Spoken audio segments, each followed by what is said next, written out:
Bonsoir tout le monde et bienvenue au podcast BBN, l'édition du 23 juillet 2020. Mon nom est Jean-François Morancy et je suis bien content d'être avec vous ce soir pour ce podcast. On va se passer comme faux dans l'angle pour qu'on se voie bien. Donc, je vous souhaite la bienvenue donc à notre podcast d'aujourd'hui.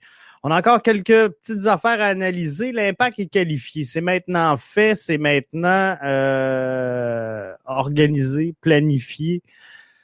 Et avec 2 défaites et une victoire par un but contre son camp, l'Impact passe en 8e de finale. L'important, c'est d'y être. C'est pas le comment, c'est le résultat final qui importe. Et je suis obligé de vous dire que l'Impact a réalisé quand même de quoi de bien puisqu'ils sont là. Si on regarde les statistiques face au DC United, c'est 7 tirs par l'Impact de Montréal, 12 pour les Revs, 2 tirs cadrés versus 3, 4 corners pour l'Impact, 14 centres et 47,6 de possession. Ça ressemble beaucoup plus le match face à DC United, bien que on a parlé de stabilité, on a parlé de construction, on a parlé de plein de belles choses que l'Impact a fait dans ce dernier match-là. Il était beaucoup plus à l'image du premier match face aux Revs que celui face à TFC. Si je compare rapidement comme ça face aux Revs, 7 tirs, 2 tirs cadrés, c'est exactement les mêmes statistiques que face à DC United. 8 corners, on en avait eu 4 contre DC United, donc on avait doublé face aux Revs. 15 centres, on en a eu 14 face à DC et 55 de possession. On a eu 47,6 face à DC lors du dernier match qui nous aura permis de passer au 8e de finale. Pour le match face à TFC, c'est 12 tirs. Donc, c'est quand même 5 tirs de plus. C'est 4 tirs cadrés de plus également. Donc, on était à 6 face à TFC. C'est 7 corners. C'est 22 centres et 58,8% de possession. Donc, finalement, quand je regarde tout ça, bizarrement, le meilleur match de l'Impact, statistiquement parlant, bien sûr, c'est le match face à Toronto FC. C'est celui qui nous aura donné les plus grands honneurs et le plus grand mérite, finalement, pour cette ronde qualificative-là. Donc, il y a 3 matchs qualificatifs et les 3 matchs ont passé. La bonne nouvelle, c'est qu'on se retrouve samedi à affronter donc Orlando, samedi soir, 20h, un match qui sera présenté au 98.5 et du côté de TVA Sport. Donc, on va être là, on va suivre avec vous un débrief d'après-match si on est en mesure de le faire. Samedi soir, c'est difficile pour moi. Mon garçon est en action du côté de Québec également pour un match. Donc, je vais, priorité aux bonnes places, je vais aller voir mon boys jouer et on va regarder donc le débrief de l'Impact peut-être dimanche ensemble. Philippe, je veux qu'on revienne là-dessus. Je pense qu'on était tous d'accord lors du dernier match et si vous êtes là, si vous avez des commentaires sur Philippe, c'est le temps. On va passer là-dessus. Donc, le comité de discipline de la MLS est passé sur le dossier. Philippe ramasse un match de suspension et une amende qui n'a pas été dévoilée aujourd'hui. Donc, on n'a pas exactement le montant de l'amende, mais Philippe sera mis à l'amende pour son geste sur Wanyama. Mais c'est un match de suspension. Donc, clairement, on vient de prouver que c'était un rouge. Et ça aurait peut-être changé l'allure du match si... Tu sais, moi, ce que je trouve dommage dans un comité de discipline-là, c'est que là, on va aider une autre formation que l'Impact de Montréal, comprenez-vous? Philippe, en étant suspendu pour un autre match, va être suspendu contre une autre formation. Donc, une formation qui va bénéficier du fait que le dangereux Philippe sera sur le banc pour sa prochaine rencontre. Donc, tu sais, je trouve ça un peu ordinaire et un peu dommage pour l'Impact de Montréal qui aurait pu se défendre à 11 contre 10 pour une bonne partie du match, ce qui aurait pu aider notre différentiel, ce qui aurait pu causer, puis c'est sûr, le match est fait, c'est canné, la victoire est là, on s'en va en huitième de finale, mais il ne faut pas oublier que tout ça compte au calendrier régulier de l'Impact et de la MLS. Donc, c'est important, ces points-là et ces différentiels-là, parce qu'en fin de l'année, on va peut-être en avoir besoin. Fait que c'est le temps de creuser et c'est le temps d'y aller, donc, avec ce qu'il faut. Mais clairement, Philippe, je suis obligé de vous dire qu'un match de suspension, c'est très, très, très mérité dans son cas. Et il aurait dû avoir un rouge directement sur le jeu. C'est clair comme de l'eau de roche. Donc, est-ce qu'on est content? Est-ce qu'on est content? Et là, j'aimerais ça avoir vos commentaires. Est-ce qu'on est content que l'Impact passe en huitième de finale? Moi, sincèrement, je suis très heureux que les hommes de Thierry Henry avancent dans cette huitième de finale. On va regarder tranquillement, pas vite vers l'avant. Moi, je pense qu'on a des possibilités. On peut y croire. Hein? Ça se joue sur 90 minutes sur le terrain et on est en mesure de battre Orlando, qui ont un club quand même, somme toute, assez difficile à exécuter. Et oui, il y a des bons joueurs. Oui, il y a un Dwyer. Oui, il y a un Nani. Mais, tu sais, si on regarde tout ça, on ne se cachera pas qu'Orlando n'est pas une équipe qui a connu énormément de succès dans les dernières saisons. Ça tend à se replacer lentement mais sûrement. Mais comme je vous dis, dans le cours d'un match, tout peut basculer, tout peut aller d'un côté comme de l'autre. Alors, ça va être intéressant quand même de suivre cette rencontre-là et de voir comment les hommes de Thierry Henry vont se défendre lors de cette rencontre-là samedi soir. Et moi, sincèrement, ce que je vais regarder, c'est l'alignement de départ qui sera offert par Thierry Henry. J'espère revoir le même 4-3-3. Et là, la question qu'on a sur toutes les lèvres aujourd'hui, c'est qu'est-ce qu'on fait avec Zachary Broguillard si jamais il n'est pas correct? Il semble qu'il va être correct, là, selon ce qui découle et ce qui sort, selon les premières brides d'informations qu'on a. Zachary Broguillard devrait être en mesure de s'exécuter samedi soir prochain. Je jouera peut-être pas 90 minutes, mais devrait être en mesure de faire l'alignement. Mais advenant que Zachary soit pas capable de prendre la place de titulaire, qui on met sur le couloir droit. Moi, je vais y aller avec Clément Bahia. Et sincèrement, je pense que Bahia est la meilleure solution présentement pour l'Impact de Montréal sur le flanc droit, parce que si on regarde les statistiques et la performance, on va le dire comme ça, de Raitala, capitaine Raitala. Moi, je pense que, parce qu'il y en a plusieurs qui m'ont dit dans les commentaires, on pourrait peut-être y aller avec Raitala, mais je pense que Clément Bahia a quand même fait une belle prestation et mérite d'avoir donc son départ. Donc, moi, j'irais avec Clément Bahia et sincèrement, c'est là que ça nous remet en question. Qu'est-ce qu'on fait avec Raitala? Et là, c'est pour ça que j'ai mon téléphone en main. Je veux aller regarder vos commentaires parce qu'on va regarder ensemble la question Twitter du jour où je vous demandais, je vais vous l'afficher à l'instant, Raitala mérite-t-il encore sa place de titulaire? Voyez-vous, vous êtes quand même 83 à avoir répondu oui à 33%, non à 66%.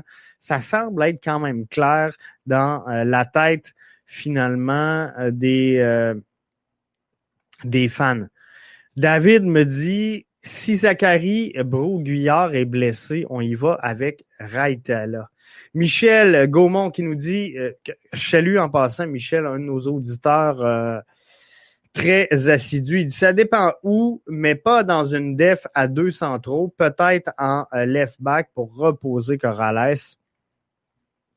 Moi, je pense pas que Raitala soit supérieur à Corrales, mais c'est possiblement la seule place où il peut évoluer présentement en brigade défensive. Parce que, sincèrement, quand je regarde la charnière centrale, je pense que Rod Fanny et Louis Binks ont confirmé leur place, leur potentiel, leur contribution au bleu, blanc, noir et au maillot qu'ils représentent. Yannick nous dit non, il n'y a pas de place pour Raitala.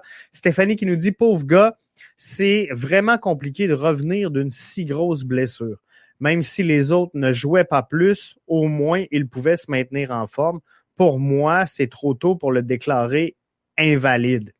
Et à la réponse de Stéphanie, moi, je dirais, avec une défense à 4, je le vois mal prendre la place. Dans un schéma où on y va avec un 3-5-2, où on y va avec 5 défenseurs, peut-être qu'on pourrait l'insérer sur le côté gauche, finalement, avec Fanny et Binks, ayant Corrales et Brault-Guillard dans les couloirs. Mais présentement, je vois pas de place pour Raitala. Stéphanie qui nous dit, c'est certain qu'en ce moment, c'est compliqué pour lui, mais je trouve ça sévère de le condamner.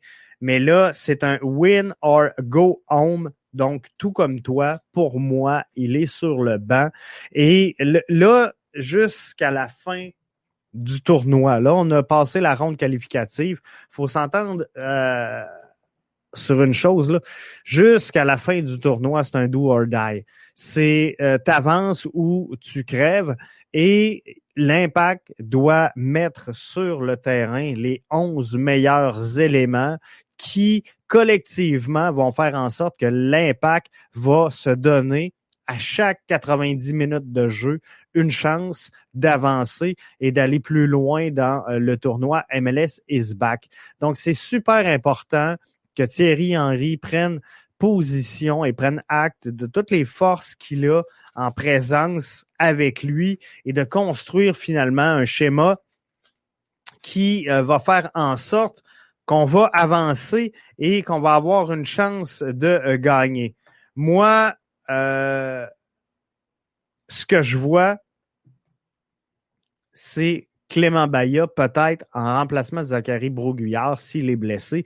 Mais sinon, je ne toucherai pas au line-up et à la formation de départ, sinon que de tenter de mettre Anthony Jackson-Hamel à la place de Maxi Urruti. Moi, je pense que Maxi, depuis le début du tournoi, ne livre pas nécessairement la marchandise et ça serait important donc de mettre en place les ressources, comme je disais, les plus efficientes possibles pour permettre aux Bleus, Blancs, Noirs d'accéder au quart de finale. Là, ça va être les 8e. C'est des matchs sans lendemain, donc il faut absolument qu'on ait les bonnes forces en présence sur le terrain.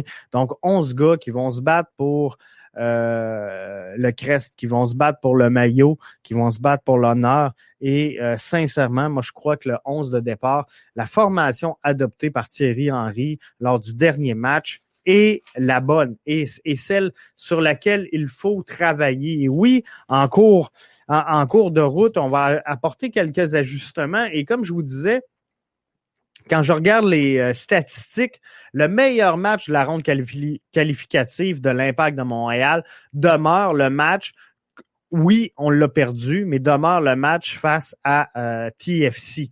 Donc, on avait un schéma tout croche. On savait pas trop vers où Thierry s'en allait avec ça. Et on est revenu à quelque chose de beaucoup plus classique face au DC United. Et on a vu l'Impact rembarquer dans ses chaussures. Des statistiques qui ressemblent beaucoup plus aux Revs. Donc, on avait bien fait, somme toute, face à Toronto FC. Et je pense que si on gagnait ce match-là, sincèrement, on levait notre chapeau. On était obligé de le faire à Thierry Henry puisqu'il gagnait son pari. Mais lorsqu'on regarde les statistiques clairement des 3 rencontres, le match face à TFC, c'est toujours bien 5 tirs au but de plus, c'est 4 tirs cadrés de plus, c'est 7 corners, donc c'est plus ou moins 3 corners de plus. C'est le meilleur taux de possession également.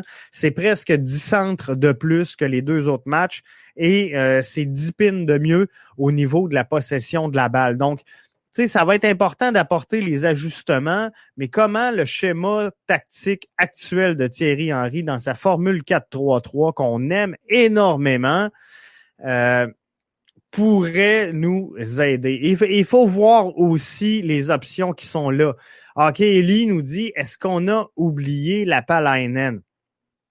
Moi, je ne l'ai pas vu jouer là-ci et je suis convaincu qu'à la place de Corrales, dans le corridor gauche, Lassi Lapalainen pourrait faire le travail en attendant la venue de Kiza qui devrait arriver là, à la fin de la présente campagne.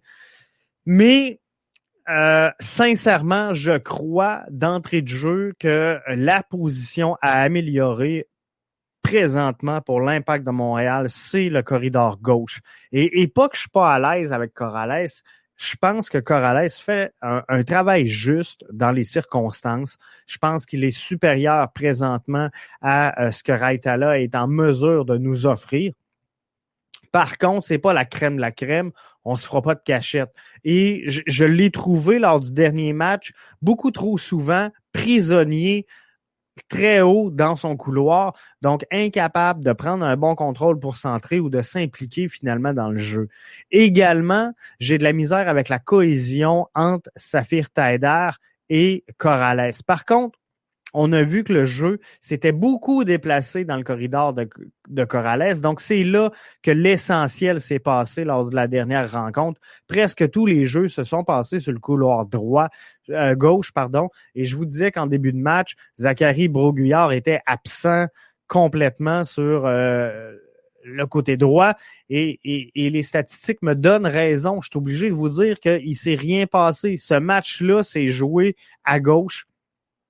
Mais il faut que Corrales soit en mesure soit de centrer cette balle-là ou soit de la rentrer dans l'axe, balle au pied. Mais clairement, avec 14 centres, alors qu'on en avait fait 22 face à TFC, il y a de la place à l'amélioration et on n'a pas nécessairement fait le travail. Donc, il faut corriger ce point-là. Et moi, Lassi Lapalainen, je le verrais en essai sur le flanc gauche. À la place de Corrales pour répondre donc à Hockey Ellie. Et je le sais que Thierry Henry a mentionné plus tôt dans le tournoi que Lassi n'était pas en game shape. C'est qu'est-ce qu'il a vu? Je peux pas vous dire, mais clairement, il n'a pas l'air satisfait. Le head coach de la tenue de Lassi Lapalainen à venir jusqu'à maintenant. Dans ce tournoi-là parce qu'il n'y a eu aucune minute de temps de jeu. Donc, est-ce qu'il veut protéger une blessure? Est-ce qu'il n'est vraiment pas en bonne condition physique? Ou encore, il veut plus ou moins jouer avec la crise éventuelle de la COVID, puis on essaie un peu de le dissimuler. Et, il y a plein de possibilités, puis je veux pas mettre des mots dans la bouche de personne et je veux pas dire que j'ai des informations que les autres ont pas. C'est vraiment pas ça. C'est une simple analyse que je fais. Mais visiblement, il se passe de quoi avec la scie. Peut pas avoir perdu. Un athlète de haut niveau comme ça se retrouve et ça se remet dans le bain quand même assez rapidement. Donc là, avec tous les entraînements que l'Impact a eu depuis qu'on sait la date du lancement du tournoi, je pense que on devrait à tout le moins être en mesure de voir Lassi Lapalainen effectuer des tours de piste.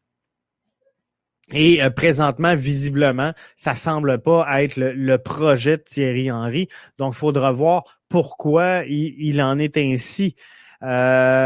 Élie qui nous mentionne en commentaire, bien hâte de voir Mustapha Kiza en latéral gauche. Pourrait être une belle surprise. Clairement, moi, je suis d'avis qu'il faut monter cette équipe-là, ce club-là de l'arrière vers l'avant. Je pense qu'un club de soccer se bâtit toujours de l'arrière vers l'avant.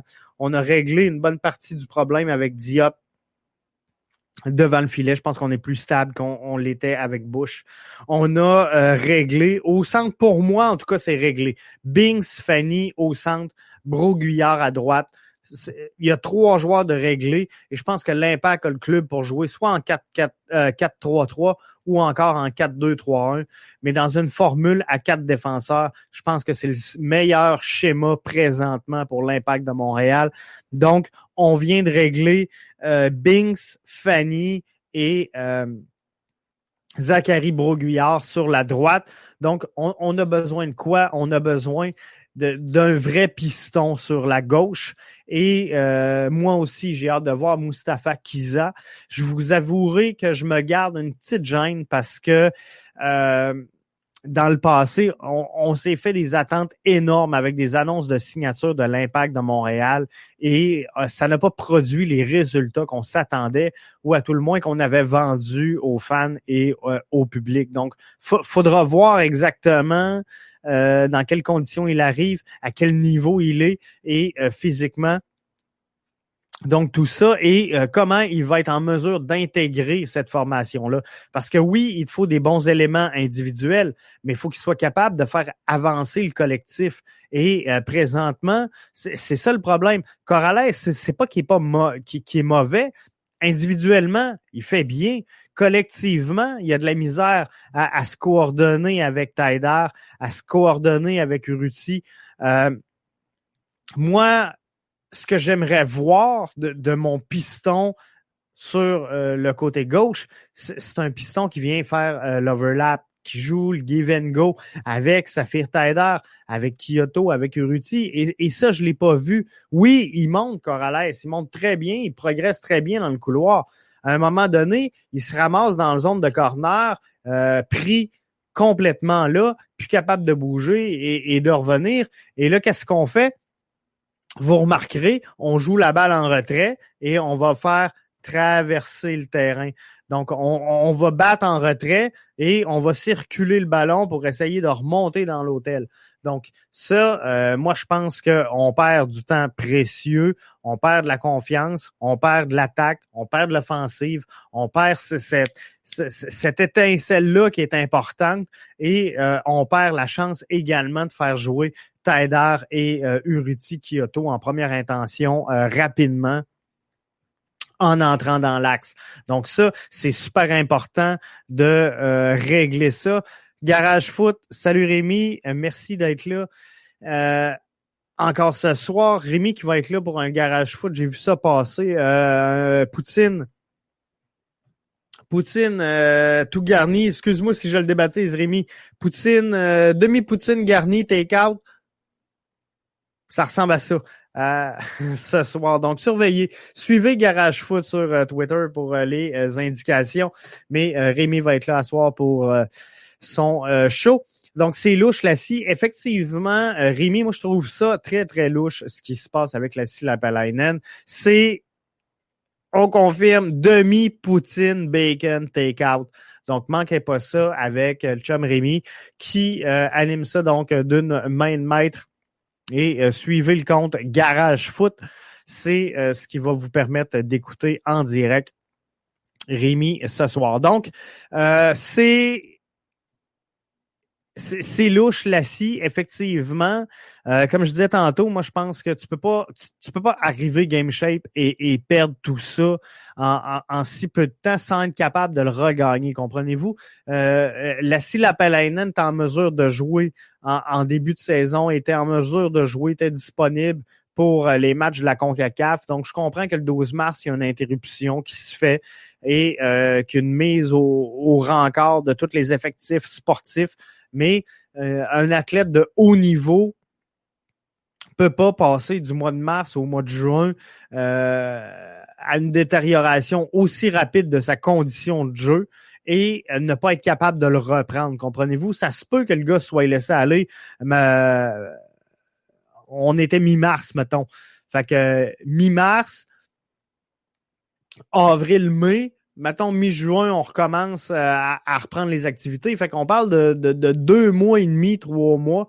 Fait que je pense pas que la condition peut autant se détériorer sans revenir rapidement, comprenez-vous? Ça se peut que le gars reprenne une coupe de livres, ça se peut qu'il check moins son alimentation, mais avec la reprise des entraînements, ça aurait dû revenir. OK, Lee nous dit, il nous manque un Oyongo. C'est sûr que ça amenait un autre dynamique, un autre angle, un autre comment je pourrais dire, complètement un autre style avec Oyongo et ça faisait pas de tort. Ça faisait pas de tort à l'Impact. Je pense que sincèrement, il leur a rendu des fiers services.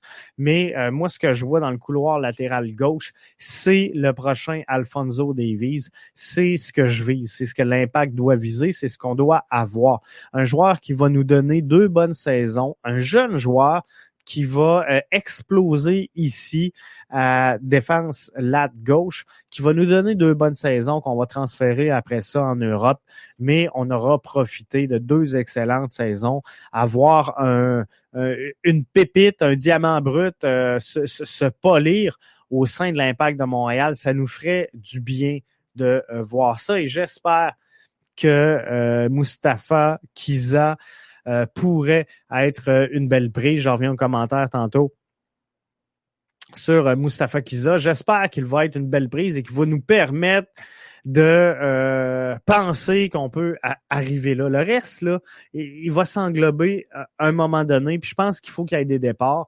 Malheureusement, on en parlera dans un autre podcast. Mais moi, je pense qu'il est venu le temps de tourner la page sur Maxi Urruti. Je pense qu'on a brûlé beaucoup d'argent. On se fera pas de cachette que les résultats sont en bas de ce qu'on attendait à peu près tous. Va nous donner 1 match, 2 matchs, 3 gros matchs. Après ça, il disparaît complètement. Donc, moi, je pense que si on a un DP en défensive, on a un DP solide au milieu et on a un DP solide en haut, tout va bien aller. Suffit d'avoir une bonne colonne vertébrale, mais avant ça, réglons le problème de la def flat gauche et on va construire donc de l'arrière vers l'avant. Et après ça, moi je fais entière confiance à Olivier Renard dans le choix de sa sélection. Donc, j'ai hâte de voir Mustapha Kiza. Je dois vous avouer que sur les dernières prises de Olivier Renard, il ressort pas grand-chose de négatif pour l'instant. Donc, c'est sûr que toutes les prises ne seront pas nécessairement des bonnes prises, puis on ne peut pas avoir un taux d'efficacité de 100%.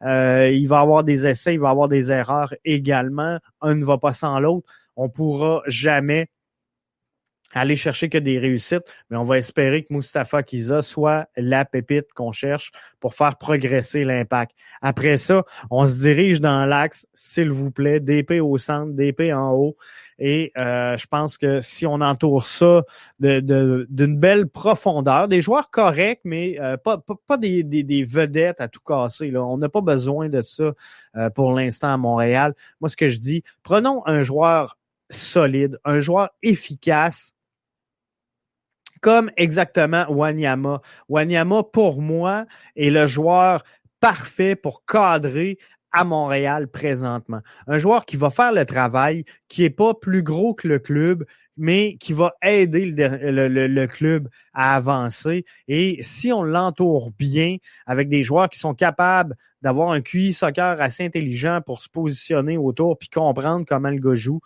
ben, je pense qu'on va aller loin avec cette formation-là. Mais le secret derrière tout ça, faudra être patient. Faut pas oublier que Thierry Henry est derrière le banc de l'Impact depuis seulement 5 matchs, même si ça fait beaucoup de temps à cause de la crise, de la pandémie et tout ce qui s'est passé. Ces 5 matchs que Thierry Henry a coaché avec l'Impact de Montréal en MLS présentement. On va regarder ce qui va se passer pour le 6e. Le 6e, il est samedi. Il est face à Orlando. On est capable de les battre. On les a déjà battus. Et c'est une équipe qui cherche un peu Orlando, qui ont, oui, des belles prises, oui, des bons joueurs, mais on est capable de passer et de se retrouver peut-être éventuellement sur le chemin de Toronto FC pour une demi-finale. Ça, c'est quelque chose qui pourrait, mais tu sais, on va y aller, on va avancer un match à la fois si ça vous dérange pas. Donc, on va focusser sur le match de samedi qui s'en vient. Et demain, dernier podcast de la semaine, on va regarder là, c'est quoi votre 11 de départ, c'est quoi les ajustements que vous, les correctifs que vous aimeriez que Thierry Henry amène à son alignement depuis le dernier match.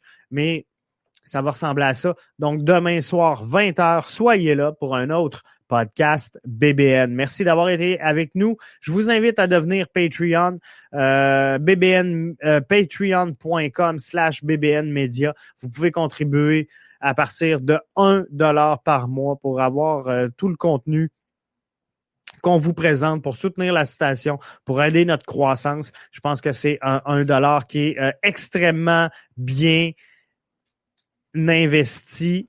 Rémi sera avec nous demain. Vous le voyez apparaître ici. Donc, demain, il sera avec nous dans le podcast BBN. Donc, j'espère que vous serez là et je vous attends demain soir, 20h, pour une autre édition du podcast BBN. Ciao!